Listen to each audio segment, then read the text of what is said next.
Pride and Prejudice, by Jane Austen, Chapter 24. Miss Bingley's letter arrived and put an end to doubt.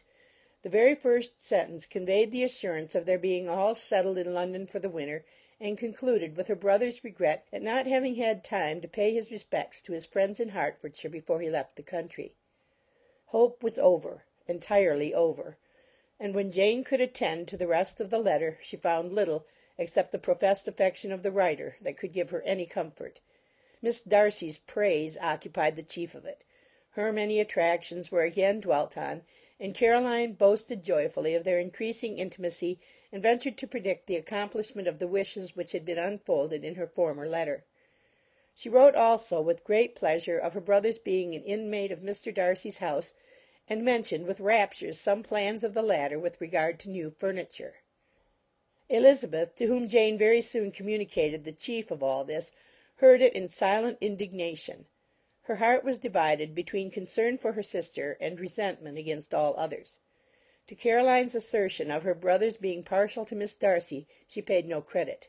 That he was really fond of Jane she doubted no more than she had ever done, and much as she had always been disposed to like him, she could not think without anger, hardly without contempt, on that easiness of temper, that want of proper resolution, which now made him the slave of his designing friends, and led him to sacrifice of his own happiness to the caprice of their inclination. Had his own happiness, however, been the only sacrifice, he might have been allowed to sport with it in whatever manner he thought best, but her sister's was involved in it, as she thought he must be sensible himself. It was a subject, in short, on which reflection would be long indulged, and must be unavailing. She could think of nothing else. And yet, whether Bingley's regard had really died away, or were suppressed by his friend's interference, whether he had been aware of Jane's attachment, or whether it had escaped his observation, whatever were the case, though her opinion of him must be materially affected by the difference, her sister's situation remained the same, her peace equally wounded. A day or two passed before Jane had courage to speak of her feelings to Elizabeth. But at last, on Mrs. Bennet's leaving them together, after a longer irritation than usual about Netherfield and its master, she could not help saying, "Oh, that my dear mother had more command over herself! She can have no idea of the pain she gives me by her continual reflections on him. But I will not repine. It cannot last long. He will be forgot, and we shall all be as we were before." Elizabeth looked at her sister with incredulous solicitude, but said nothing. "You doubt me?" cried Jane, slightly colouring. "Indeed, you have no reason. He may live in my memory as the most amiable man of my acquaintance, but that is all.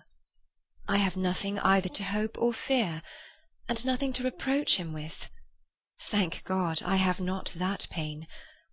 A little time, therefore. I shall certainly try to get the better." With a stronger voice she soon added, "I have this comfort immediately, that it has not been more than an error of fancy on my side, and that it has done no harm to any one but myself." "My dear Jane," exclaimed Elizabeth, "you are too good. Your sweetness and disinterestedness are really angelic. I do not know what to say to you.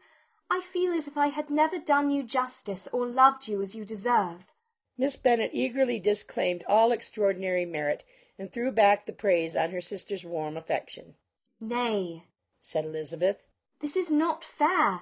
You wish to think all the world respectable, and are hurt if I speak ill of anybody. I only want to think you perfect, and you set yourself against it. Do not be afraid of my running into any excess, of my encroaching on your privilege of universal goodwill. You need not. There are few people whom I really love, and still fewer of whom I think well. The more I see of the world, the more I am dissatisfied with it, and every day confirms my belief of the inconsistency of all human characters, and of the little dependence that can be placed on the appearance of merit or sense. I have met with 2 instances lately. One I will not mention, the other is Charlotte's marriage. It is unaccountable. In every view it is unaccountable." "My dear Lizzie, do not give way to such feelings as these. They will ruin your happiness. You do not make allowance enough for difference of situation and temper. Consider Mr. Collins's respectability, and Charlotte's steady, prudent character.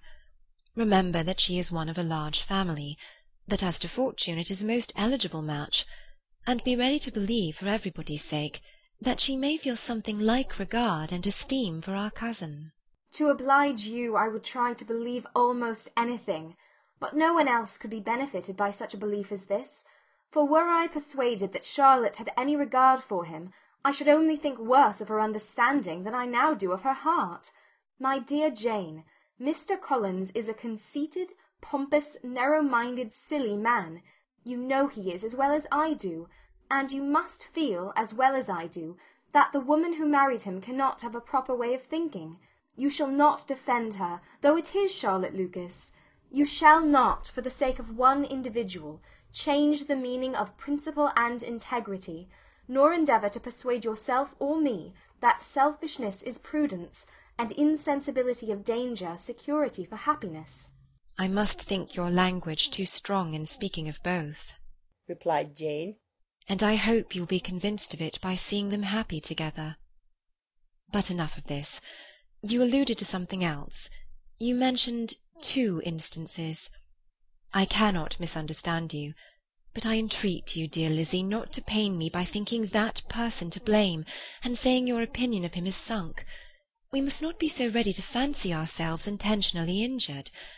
We must not expect a lively young man to be always so guarded and circumspect. It is very often nothing but our own vanity that deceives us. Women fancy admiration means more than it does. And men take care that they should. If it is designedly done, they cannot be justified. But I have no idea of there being so much design in the world as some persons imagine. I am far from attributing any part of Mr. Bingley's conduct to design, said Elizabeth. But without scheming to do wrong, or to make others unhappy, there may be error, and there may be misery.